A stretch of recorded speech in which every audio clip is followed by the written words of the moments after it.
You know, we live in a world where it feels like pretty much everyone is online. And because of that, it's easy to think that the whole digital divide thing, that gap between people who are connected and those who aren't, is basically a problem we've solved. But what if the problem didn't go away? What if it just morphs into something a lot harder to see?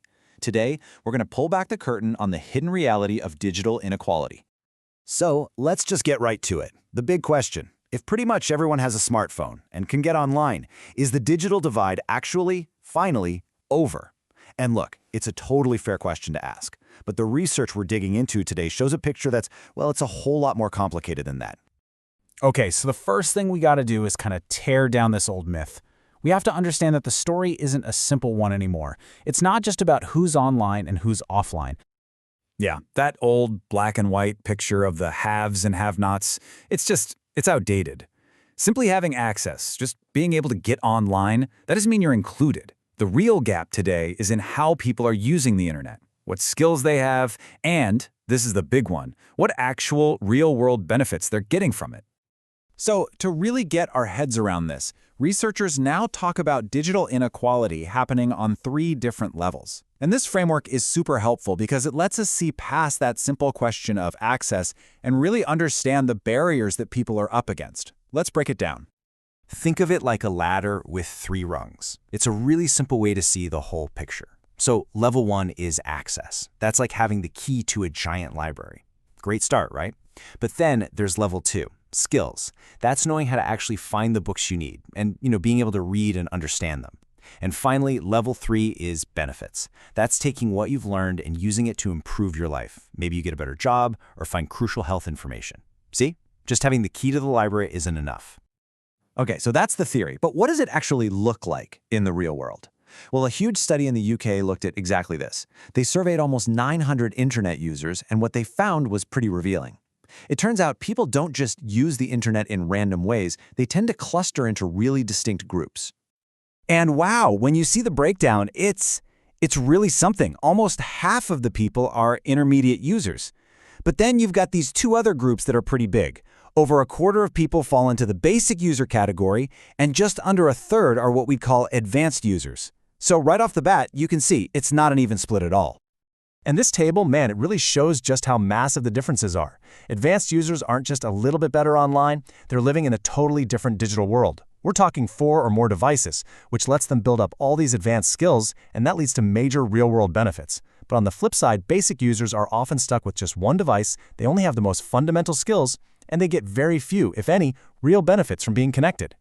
So this all leads to the most important question, right? What decides which group you end up in? Is it just luck of the draw? Or are there deeper, pre-existing things in our society that are shaping this? Well, the data gives us a very, very clear answer. First up, let's talk about age. And get this, the difference here is just staggering. Someone who's between 18 and 24 is 19 times more likely to be an advanced user than someone over 55. Let me say that again, 19 times. That's not a gap, that's a generational chasm. And the story is just as stark when we look at education. If you compare someone with a master's degree or a PhD to someone who only has some high school education, that person is 80% less likely to be in that top advanced group. It shows this incredibly powerful link between your formal education and your ability to really make the most of the digital world. And then, of course, there's income. Someone earning under £10,000 a year is a whopping 81% less likely to be an advanced user than a high earner. And this isn't just about being able to afford the newest phone. It's about having the financial stability, the time, and the resources to actually develop those high-level digital skills. So when you put all these pieces together, age, education, income, it becomes really clear that they don't just add up. They multiply. They feed off each other to create this powerful, self-reinforcing cycle that the researchers have a name for, the inequality loop. And this definition really nails it. It's a vicious cycle.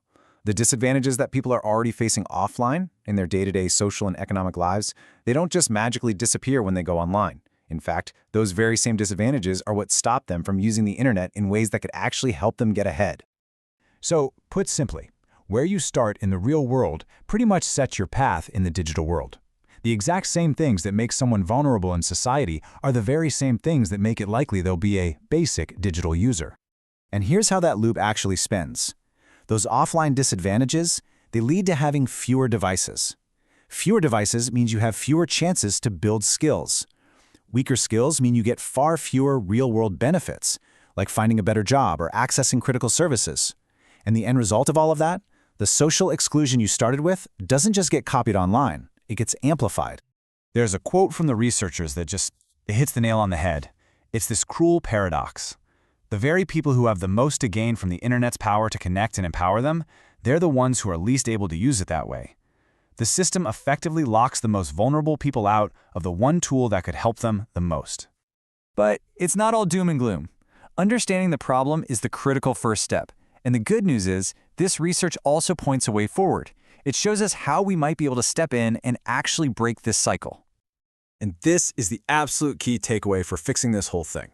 We have to stop thinking of digital inequality as a tech problem that needs a tech solution. It's not. At its core, it is a social problem, and it demands social solutions. This really shows the big shift in thinking we need. On the one hand, what we often do is just focus on access, like rolling out broadband, or we run these one-off training classes. But what's really needed is so much bigger. We have to tackle access, skills, and affordability. We need consistent, tailored support for the people who need it most. And it can't just be a tech policy. It has to be a coordinated plan across the entire government. So, we'll end with this question to really chew on. The digital divide is not over. It's just evolved. It's become a question of quality, not just access. Being online isn't the finish line. It's the starting line for being a full citizen in our modern world.